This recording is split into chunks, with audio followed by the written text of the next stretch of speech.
కేబినెట్లో 42% బీసీలకు మేము అడుగుతున్నది ఏమడుగుతున్నాం? ఇలా 62% ఉన్నటువంటి బీసీలం ఇలా మేమెంతో మాకంత వాటా.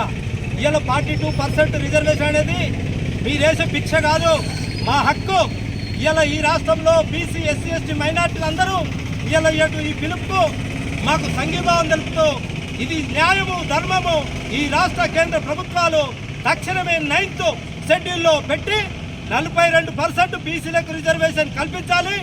ఉద్యోగ పరంగా కానీ విద్యాపరంగా కానీ ఈ రాష్ట్రంలో వెంటనే 9th షెడ్యూల్లో పెట్టి ఈ కేంద్ర ప్రభుత్వము ఆమోదం తెలిపి మాకు బీసీ రిజర్వేషన్ కల్పించాలని చెప్పి మేము డిమాండ్ చేస్తూ ఉన్నాం.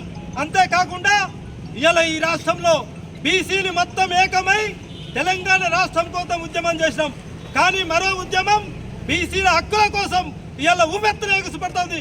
ఇవాళ ఆరంభం మాత్రమే. రేపు భవిష్యత్తులో ఈ బీసీల కోసం పోరాటం మా హక్కులు సాధించే వరకు, ఈ 42% రిజర్వేషన్ అమలయ్యే వరకు ఈ కేంద్ర రాష్ట్ర ప్రభుత్వాలను మేము ఖచ్చితంగా నిలదీస్తాం, మేము సాధించుకుంటామని చెప్పి ఈ సందర్భంగా